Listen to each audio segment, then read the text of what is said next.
We are live in the event. So hello, Francesca. Hello, everybody who's watching us live on LinkedIn. Thank you very much for joining us. Welcome to this edition of Cooking Up Virtual Events.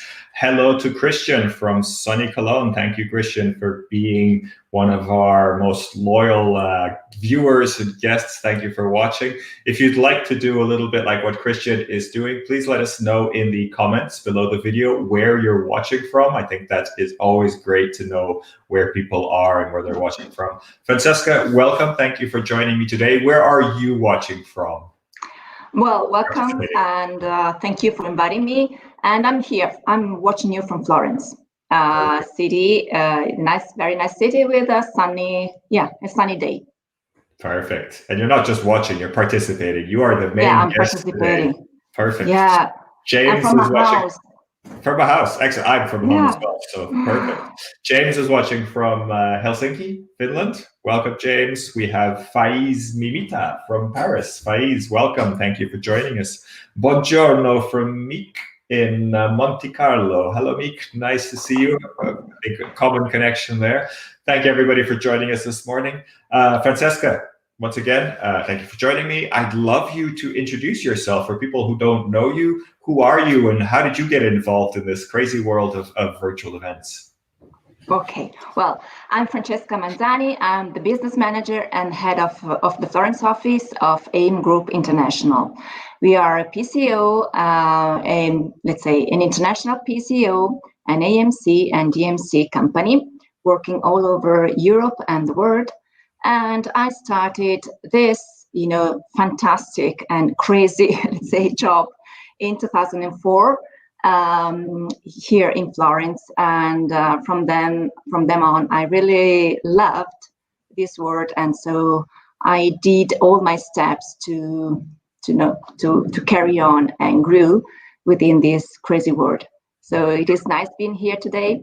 And I hope to be able to share with you some ideas and some, very scary moments. So that's exactly what we're here to do. We're here to look behind the scenes of virtual events and really share a little bit more so that us event professionals can understand what they are and how they look like from the inside. A few more shout outs. Mariano Genzone from Italy, but in Dubai right now. Ciao, Mariano. We have Lavina Ricci, I believe a colleague of yours in Milano. In Milan. Gerdy, thank you for joining us from Amsterdam. Gerdy, a long-time live online events expert. Thank you for joining us. Hope you find it interesting. Paula from Helsinki. Oh, that's two people in Helsinki. I think Helsinki's winning so far. Thijs Peters in Amsterdam. Welcome, Thijs. And Ana Bueno, ciao from Barcelona. And we have Camilla Unroth from the Swedish Exhibition and Congress Center. I believe that is Gothenburg, but correct me if I'm wrong. And Matthias Fleming, I think we both know Matthias quite well, here in Alkmaar. Thank you, everybody, for joining us. Please keep adding the comments. We'd really love to get questions from you as we go through the video. So please do enter those here in the comments as you're doing right now. So let's jump in. We have two events to cover today. So this is a double episode, if you will. And I think they're both really interesting for different reasons. And the first event we want to talk about is the Systemic Sclerosis World Congress by the World Scleroderma Foundation. A few mouthfuls in there. I hope I said those okay. Francesca, could you tell us a little bit about this event, and then we'll show a short video to explain a little bit more. But could you tell us, has AIM produced many editions of this event, and how did you kind of come across this event? Yeah. Okay. So first of all, I would like to tell you about the scleroderma. Scleroderma means hard skin, and it is a complex and perplexing disease and features of vascular damage, organ scarring, and immune system dysfunctions. There are almost 2.5 suffering from this illness, and it is like their body is just mummifying, and so it is also quite, difficult to be treated from a social, let's say, and relationship point of view. We have been organized the World Scleroderma Congress until its first edition in 2010. And in 2020, we were supposed to go to Prague, but then we have to change our minds and our, let's say, plans in a very, very short period. As Scleroderma is a rare disease, and you can imagine also that all our efforts in organizing events are really to put also some, let's say, economic support to the research in this segment. The board of directors is made by, let's say, people coming from Italy, from the US, and also from other, let's say, countries in Europe and worldwide. And we usually had an attendance of 1,300 delegates at our conference, which is quite particular because they are two conferences coming all together. On the one side, we have the medical conference, so people, doctors and physicians that are coming together to share their experiences, their researches. And on the other side, and running together and concurrently, there is the Patients Congress. Mm-hmm. So this is one of the few congresses worldwide that presents both sides, both the doctors as well as the patients, and they come together and they also talk together. So this is also very nice, very, let's say, also from a human point of view, it's quite interesting organizing such events because it really involves you in the heart. And, emotionally. I've been involved in a few events actually that do this, and it's not easy, right? Because you're essentially kind of planning two events. You have very different audiences. The medical audience expects to receive messages in a specific way, and patients are going to communicate in very different ways. So even just the marketing and attracting these two different audiences, although some of the content is shared, you almost have double the work, right? Because you have these two kind of events that come together. Yeah, absolutely. And honestly, it is something that really touches you from a human point of view, because you see, these patients that are suffering, that comes editions after editions, and you see their suffering on their faces because, the body is just mummifying. So you see their faces changing. But at the same time, you have to follow lots of rules because, of course, the patients cannot enter the medical conference. So you have to really be strict with the rules of the FPA rules, with all the, all the medical and pharma industry, So there really are two different events that happen to be happening at the same time, and then there's some crossover, right? And you managed to do this was a virtual edition, and we'll get to that in a second. But you managed to really do that online as well. So you managed to have the patients participating online, but in a sort of restricted version of the online environment, so that they can only access a certain number of sessions, etc. Okay, well, let's jump to the video because I think that'll give everybody a little bit of an introduction of the event, and we'll come right back and talk a little bit more about this event. Yeah.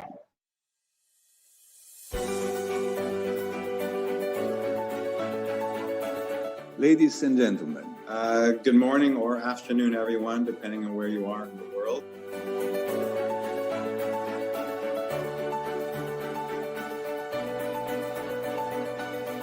Systemic sclerosis, group 3, to treat or not to treat. And some question coming in, and I have also other question coming from the streaming.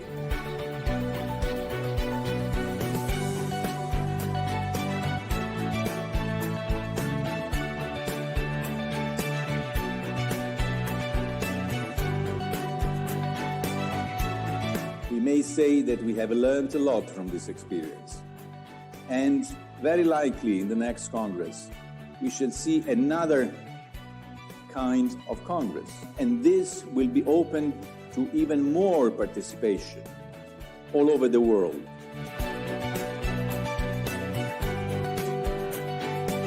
I look forward to seeing you and meeting you numerous in Prague, March 2022. Thank you very much indeed.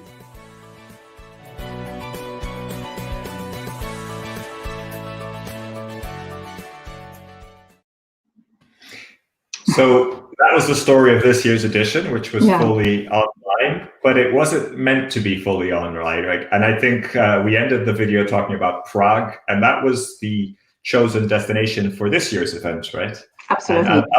And how long did you have between when you decided to go virtual to the actual delivery date of the Congress? Tell us a little bit about that, because I know a lot of people hate this word pivot, but that's kind of what you had to do at really short notice. So tell us a little bit about that.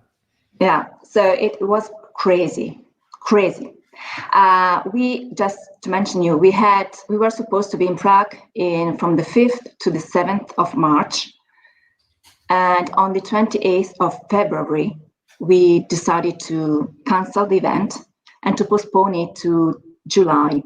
And we were supposed to be, present in Prague in July from the 12th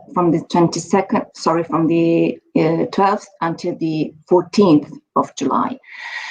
And so we started organizing a conference that was already packed, that was already ready, we had to cancel it and then postpone it. And we still believed that we could do it in presence. But then in the middle of April, we understood that it was not possible to be present and in Prague. So we had 2 months or less than 2 months to realize the virtual conference.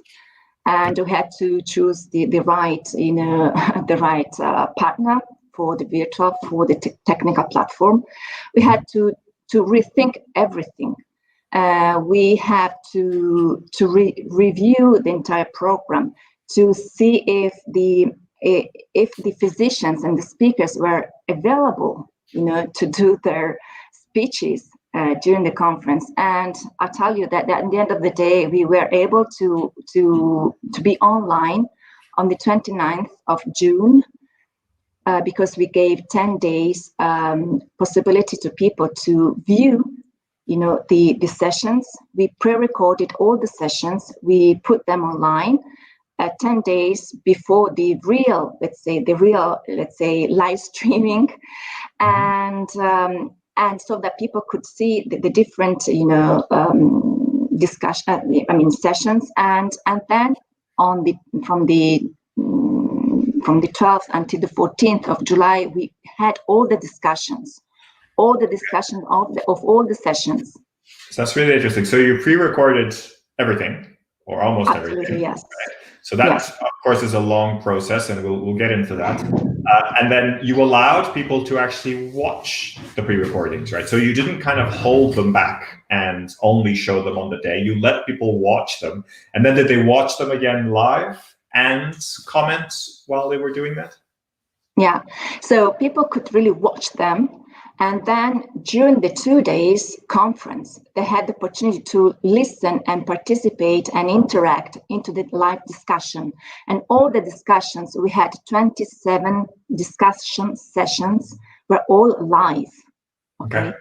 So we had, again, 2 conferences. First we had to pre-record, and then we went live.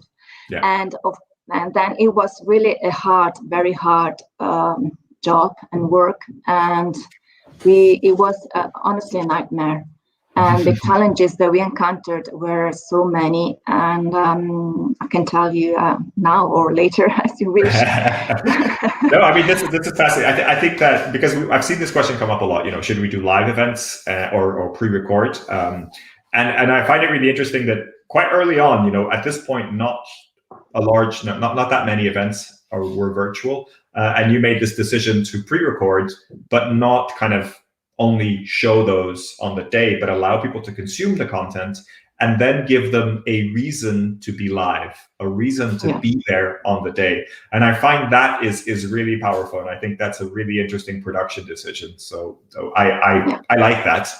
I'd love to hear from people watching in the comments. How do you feel about that? The pre-record of the sessions, then you allow people to consume the content on demand for 1 week, and then during the event, you focus on the discussions. I like it. I think it obviously makes your deadline for recording the sessions even tighter, which is a challenge, but it does give you that reason to be live, which I find if everything's pre-recorded and then you can watch things on demand, which a lot of events are doing, I find that makes it less of a reason for me to actually be live on the day. So I'd love to hear comments from those joining us on LinkedIn, how they feel about that. Do you feel that that is a good approach? Want to give a few shout outs that we have here as well. Francesca Manzani from Florence, so a neighbor perhaps. Richard Waddington, I believe in the UK, watching us as well. And Elling Hamso, who I will be interviewing next week, also joining us. So excellent. I see from Paula, enjoys it. She says it's a great idea. She loves it. Good idea, says Christian Staden as well. And Mariano agrees. So you have some fans of this concept, which I think is great. Good. Tell me a little bit about the team behind this. I mean, are they the same type of team that you would normally use for a live event? And how did you adapt the teams and the processes to actually make this a reality? Yeah. So first of all, we had to readapt and to, also focus on educating ourselves in being, people that from organizing a real and conference and putting together the catering and also all the rest. We had to change our professionalism. So we participated to many webinars and teaching, and we also were supported a lot from the partner, from the technical partner that we chose. So we did a lot of teaching for our internal staff, so that we were able to guide the suppliers, because we are the ones that guides. Okay. Yeah. So, but you cannot guide if you don't know anything, or at least not so that much. How did you learn? What did you do? How did you train your staff so quickly? So we organized a lot of webinars with our suppliers, and just showing what they were doing, what they have done in the past, and what were the difficulties and the important milestones, to be put in the organization, and also the timings. Because we didn't realize that it was so tough to put together, for example, all the speakers and pre-record all the speakers. And many times when you have sessions with different speakers and the moderator, you have to pre-record them all together.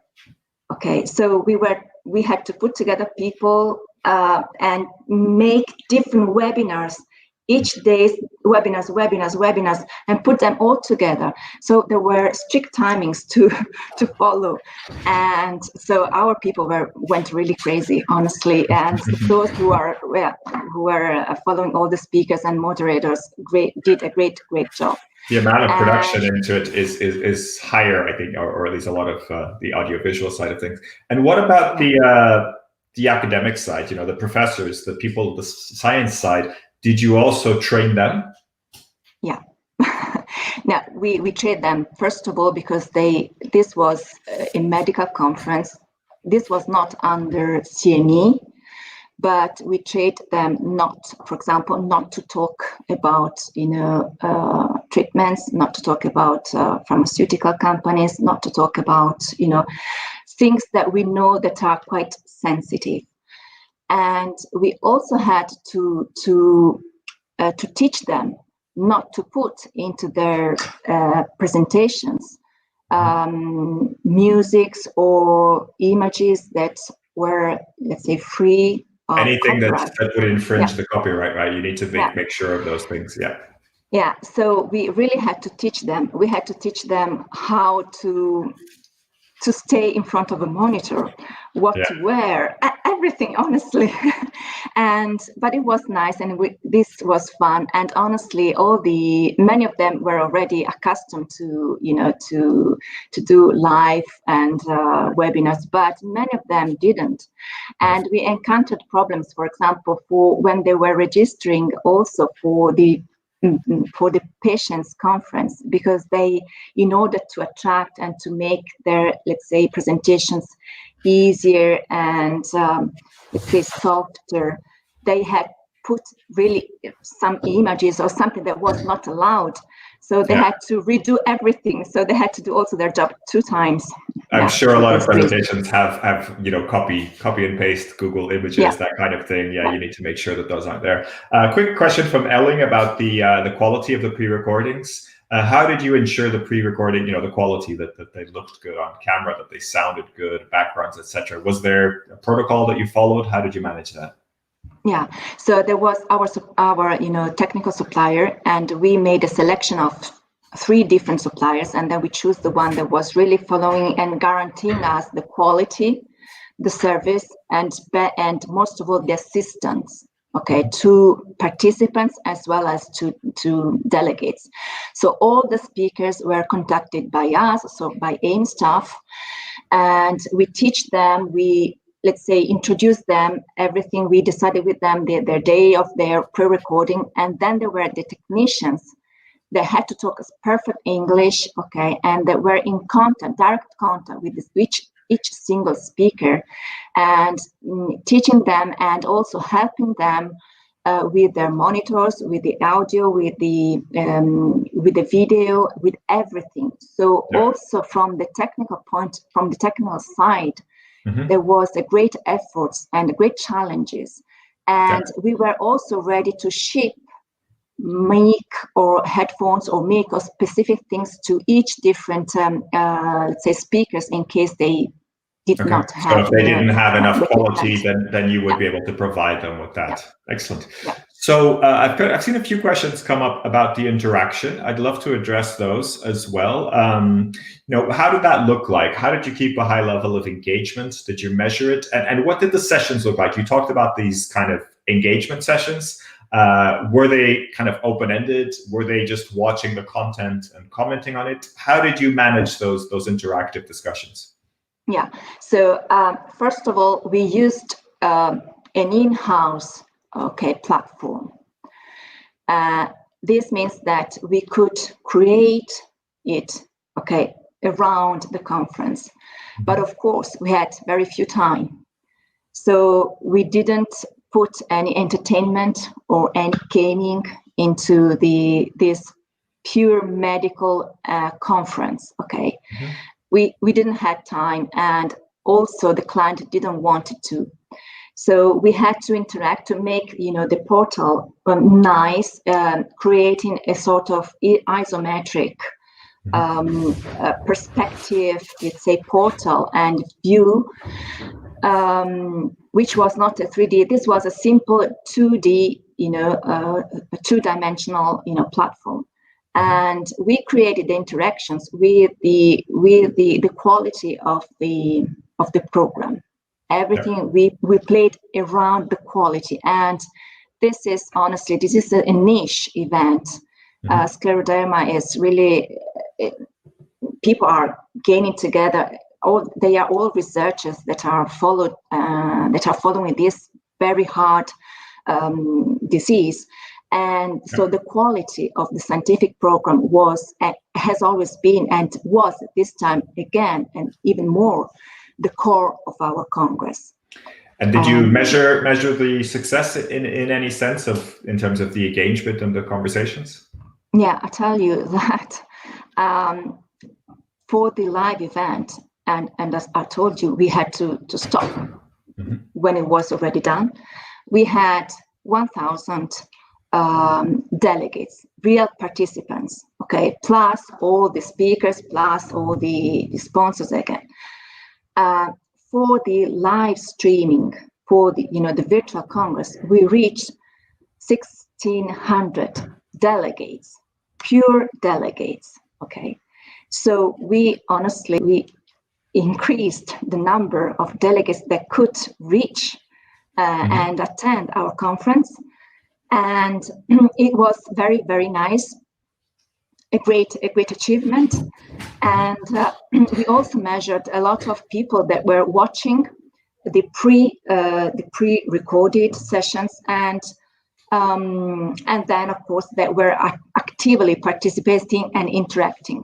Those who those who were really attending, and honestly, we were a little bit disappointed about the number of people that were really watching during the live discussion. okay, because we expected more. We had 900 people watching. Yeah.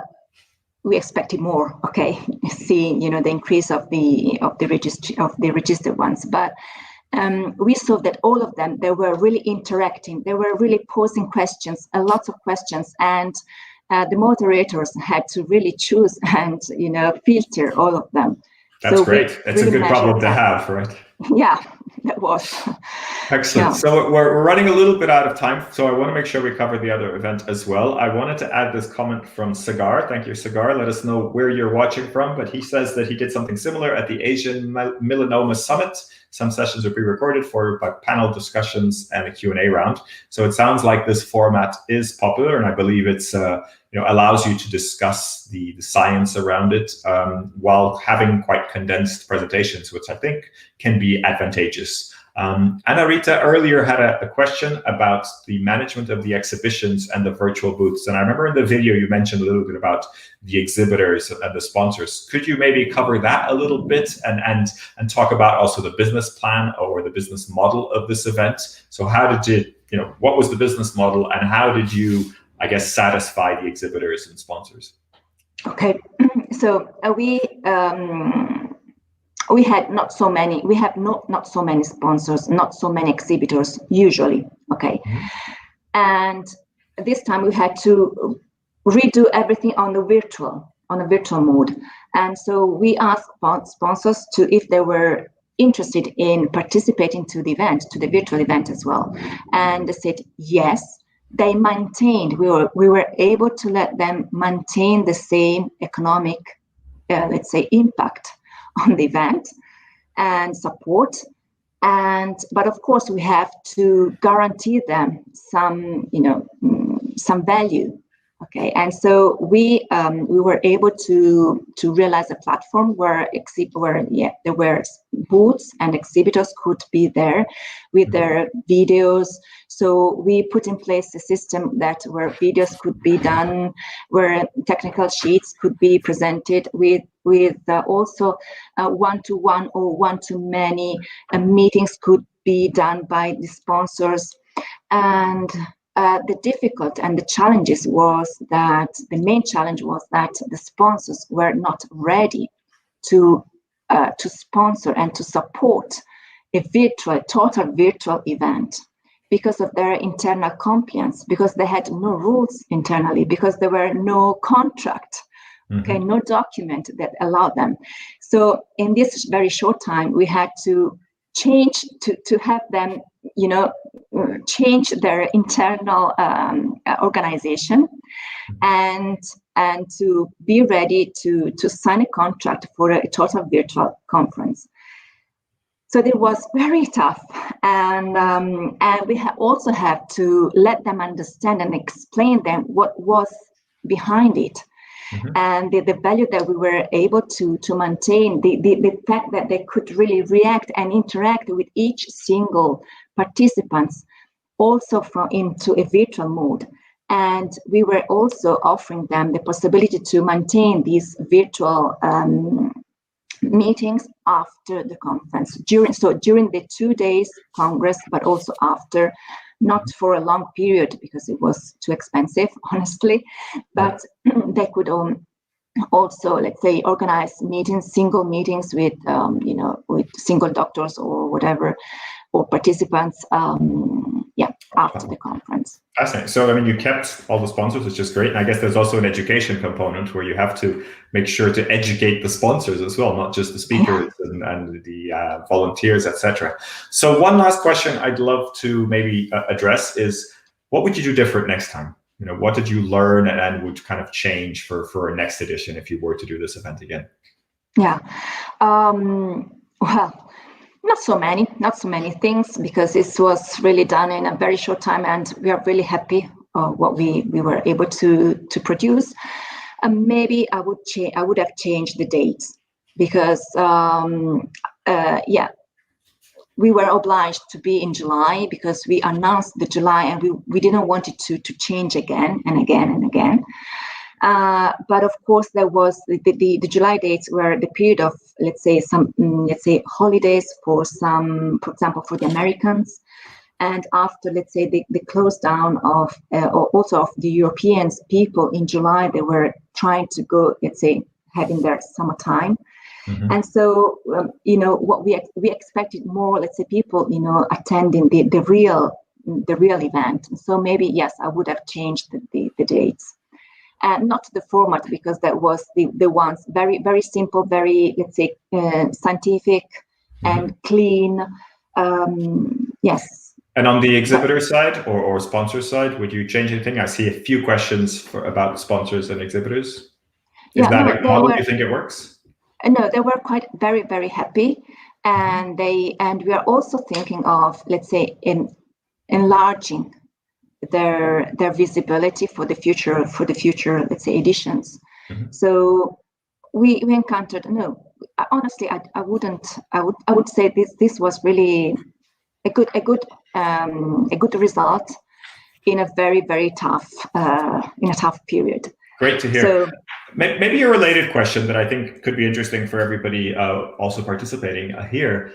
Do you think that there will be regulations, or are there regulations coming out for sponsors? Because I know, attendance and participating as a sponsor in an event in Italy has certain rules, and in Europe has other rules, and there's very set rules. Will they be adapted for online events only? Have you heard anything about that? And do you know what's happening in that respect? For sure they will. They are, keeping pace with this virtual events. So for sure, now all the major companies are ready to sponsor and support such an event. For sure, I see that there would be necessary some different rules for, let's say, force majeure causes. And we encountered great problems with the city of Prague, and I'm sorry to say, but not with the city, because both the convention center as well as the convention bureau and many of the hotels, they were ready to change and to reprotect us in 2022. But we encountered some not very nice problem with some hotels, also chain hotels, that were just telling us that this was a no-show because we had to cancel our event just before institutional lockdown was proclaimed. And so this was really sad. And so I believe that rules and new contracts, let's say, will for sure be ready for the future. Sure. So hotel contracts will probably change considerably in the future, as we know. But I was also referring to, sponsor. I know in Italy you have the AIDA, I think it is, the kind of regulations for sponsors to get involved in events. Do you know if those are being adapted to the online, or are they continue to apply in the same way? Well, honestly, I don't know if AIDA is changing, but for sure what we experience is that all the sponsors, and these are really major sponsors, major, let's say, international companies and corporate companies, they are all, let's say, trying to align to this new world. And so they're not doing things in the same way. They ask you measures. They are asking you to really show the value that you are offering them, and so what they pay for. And so they want strict measures for sure. And honestly, it is possible to give them, because with the virtual, and platforms, you can measure each single, minute. Yeah, and Mariano's asking here about the key value propositions to the sponsors. And I imagine one of the major value propositions is the connection from the physicians to the sponsors, right? And so I guess in a controlled environment like this, you can really track how that connection is made and understand, play within the rules, let's say, because I know there's quite strict rules about how industry can contact the scientists and the physicians, correct? Yeah, but also the additional value is the timing, because with the virtual, they have the possibility to get in contact with people for a longer period. Yeah.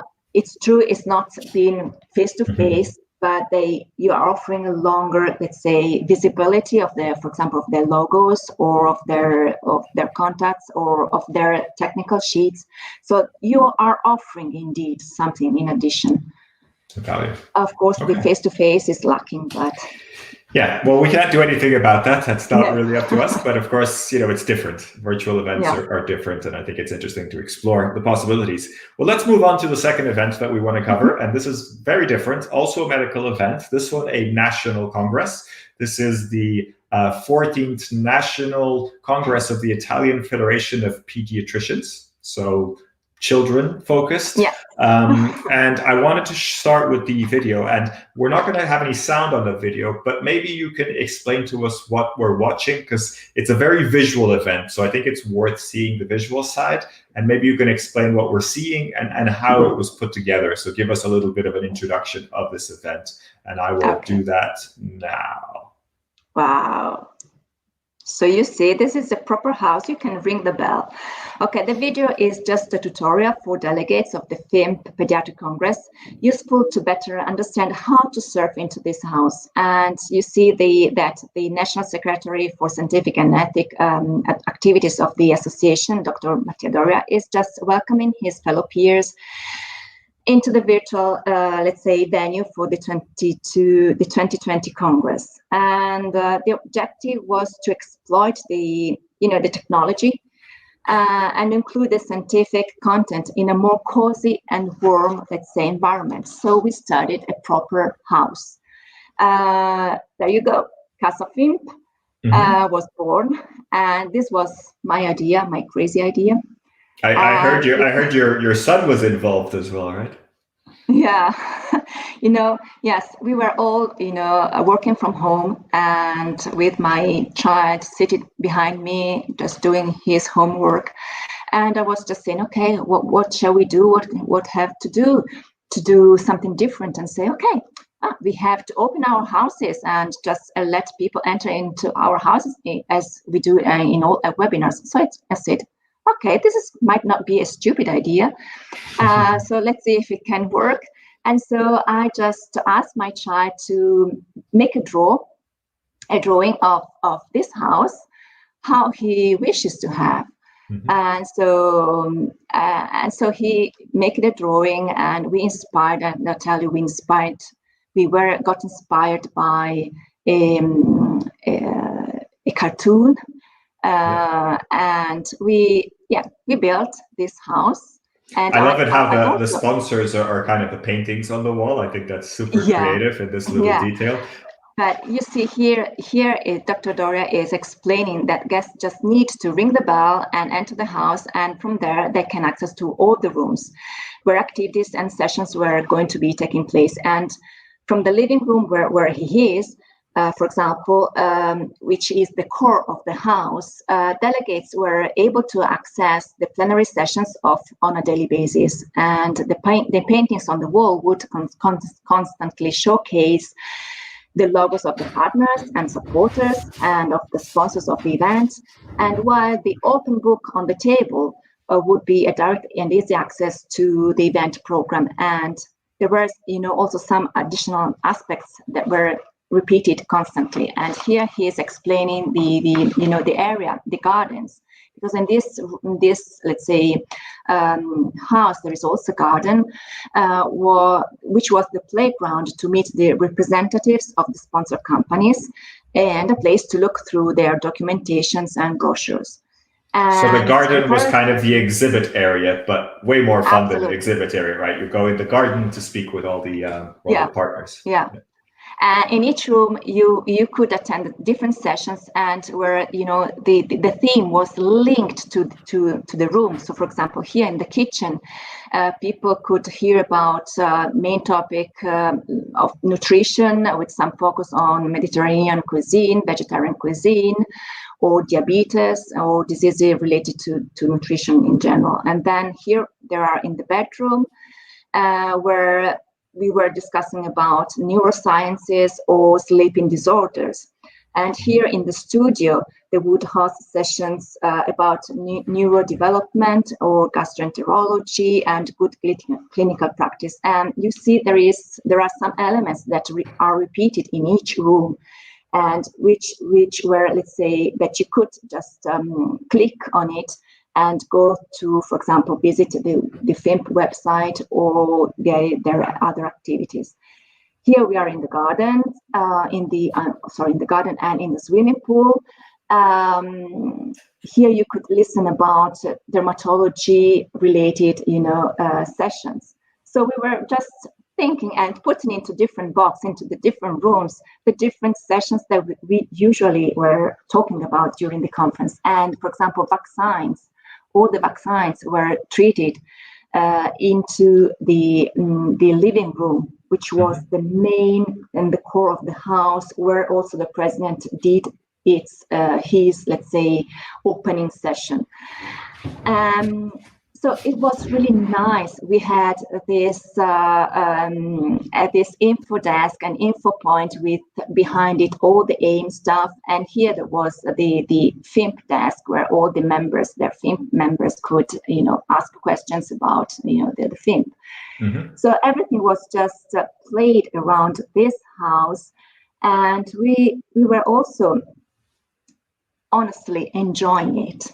And you can see each single details has been studied into particular, and in each also the colors, how we wanted to get it, how to enter in it. Everything was really, let's say, done with the heart, and also with some fun from our side and also from the doctor's side. And I tell you that Professor Doria, which was obviously just recording this video with the green screen, technology. He was so enthusiastic, and he said, "Yes, I was like in a film. I was like in a movie." And yeah, I mean, you could really interact with and play also with the client once they were, let's say, on our same page, because that was not easy. Excellent. Well, I just want to let you to share with you some of the feedback we're getting. Patrick Delaney, thank you for watching. Patrick says, super idea, very creative. Excellent. Mariano says, children always rock with creativity and imagination. A super idea. So you have some fans here. Meek also likes the idea. Thanks for sharing. Great event design. Harv Sethi, hi. Harv, nice to see you again. It's such a good idea using such a visual. And Nicola Alexander also saying this is great. What a platform. And Christian gets a little bit technical here. This is the first meaningful scufomorphic event I see. And I agree. I think it's fascinating. Camilla asks, what is the name of the platform? And I'll leave that up to you if you'd like to go into details. But let's talk about this, because you told me about this when we first met. Elling also says, very impressive. Congratulations. So big congratulations from everybody watching. I think well deserved. This was not an easy idea to get through, right? So you had this concept, your son helped you come up with it. You presented it to the Federation for Pediatricians, and what did they say? So honestly, they were enthusiastic because they liked the idea of, also because you have to think that pediatricians, they are family doctors, okay? So the idea of letting people enter into their house and being, so like the doctors, the pediatricians being into each house of each single, member, was their, let's say, main focus. It has always been their focus, okay? So this was good targeting, good, well done. But what they were not ready was the how to create this house, how to interact with it. So I had it in my mind, and my staff, they got enthusiastic about the idea immediately. So we were just walking hands with hands, and we got the idea, but we were not able to find the right platform, the right, let's say, supplier. So we asked for suppliers. And so we had at the beginning, we wanted to make it a total 3D, just 3D, let's say, navigable and surfable, let's say, a platform in video game mode. But it was too much. And so the client said, no, please, our pediatricians are in the range from 50 to 65, so they will just lose themselves with a 360 grade, way of surfing. So, okay, so we asked for an isometric, house, but it was too flat, so no engagement wasn't there, and then we decided, okay, just make it a mix, and we found this supplier who got enthusiastic about the idea and who helped us a lot in realizing it, and who was able to realize the house into a 3D mode, but also into a quite an easy way and clean way. Okay, yeah. So also with the colors. So you got the best of both worlds. You have a nice 3D feeling house, but nobody has to learn how a computer game works to make it work or anything like that. It's more of a open menu for you to access different sections and different things. In fact, so there was the toolbar in the where there were all in the up, where they could just see the different playgrounds. So the different rooms, or just if they wanted to go and access to the expo, they could do that. But again, there was also this map, the house map, the total house map, where they could just click on it. So they could surf in two different ways, and they were quite easy. And but again, also this tutorial is demonstrated the efforts that all of us have to do to explain people how to surf and keep them calm and did you send this to people zone. Did you send people this in advance? Did you send the participants this in advance so that they could understand how to use it, etc.?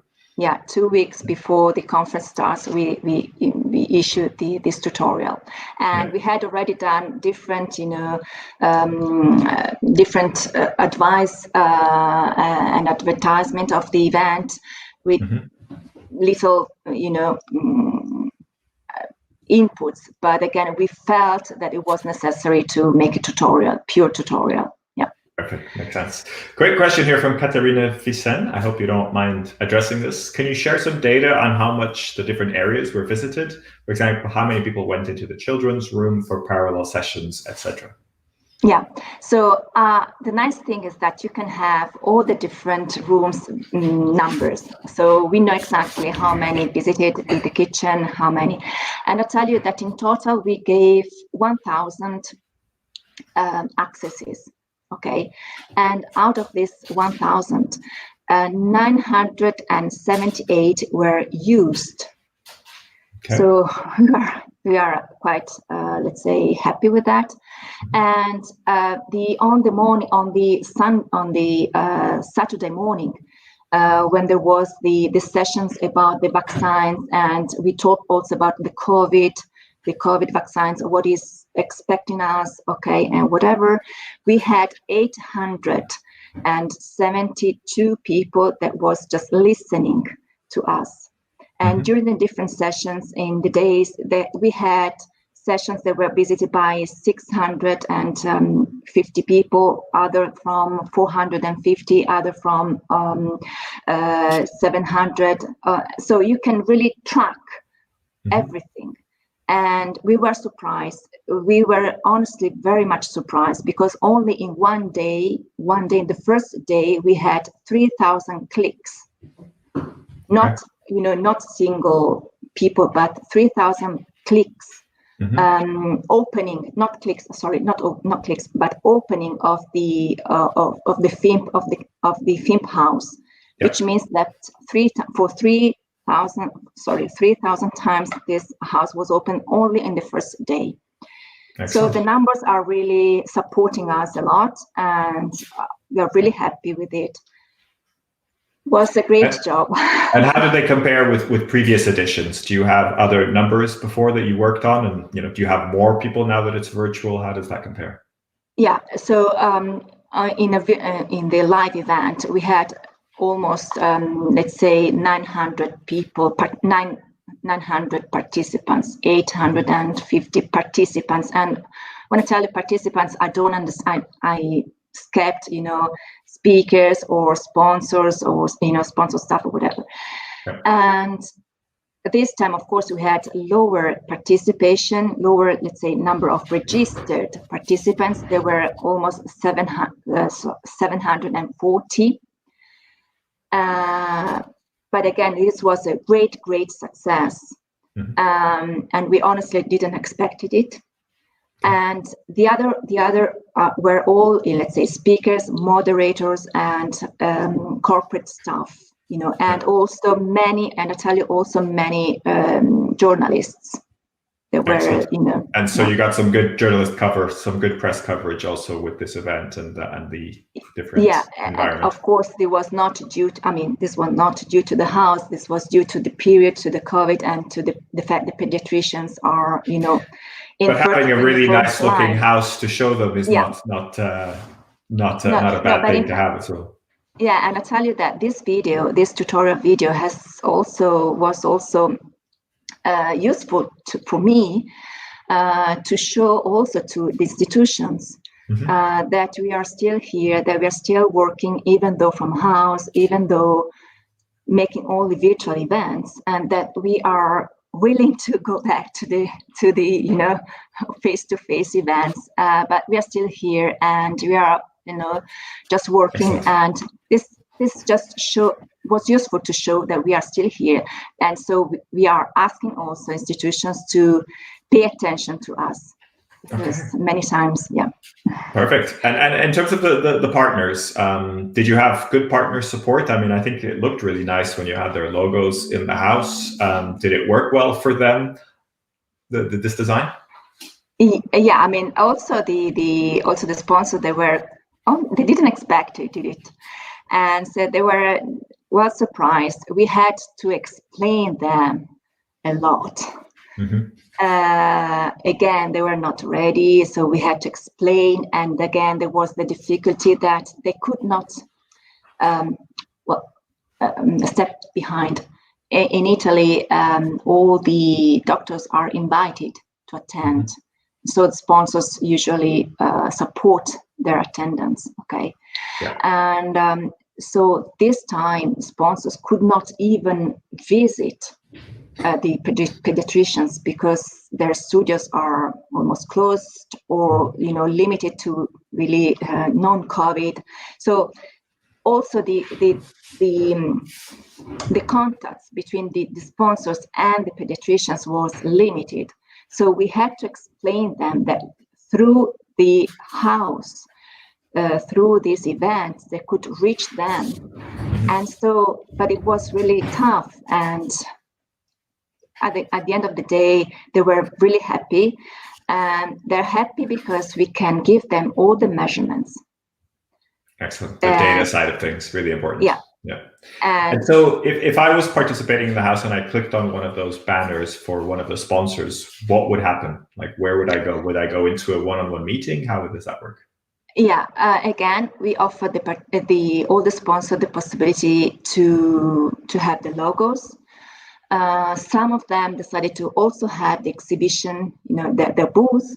So in the booth, they could just show their, let's say, corporate video, or show, let's say, documents about their farm, their, let's say, drugs, or having the technical sheets, just having one-to-one meetings. And of course, we have to use different platforms, okay? So the face-to-face, the one-to-one meetings was done with a specific platform for sponsors. The house was done in another platform.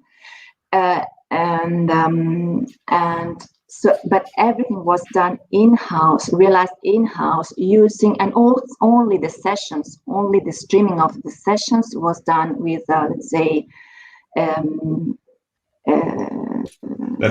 well-known program that's international, starts with Z, but we won't say the name of it. Yeah, only that, and the rest was, everything was realized in-house, and studied specifically for our guests. So the design of the house was done in-house, and the modeling, etc. Everything was done in-house. Excellent. And obviously with the web platforms, but everything was just studied in-house. So no specific, no commercial platform was used other than this, session streaming. That's it. Perfect. Yeah. Okay. So I think we have congratulations, Caterina Vicenz. It looks amazing. And Angela, thanks for watching. She says congrats, Francesca Manzani. Thank you for your comments. We're running out of time, and I want to make sure I don't go over the hour, because I know people have meetings, and maybe you have a meeting as well scheduled. But I wanted to wrap up just with that question.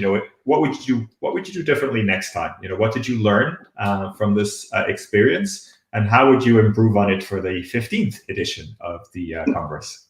Yeah, so we have learned to pay attention to connectivities, because we have to think that people at home, they don't have the same connectivity that we might have in our offices, that people are not so, let's say, familiar with, technical equipments.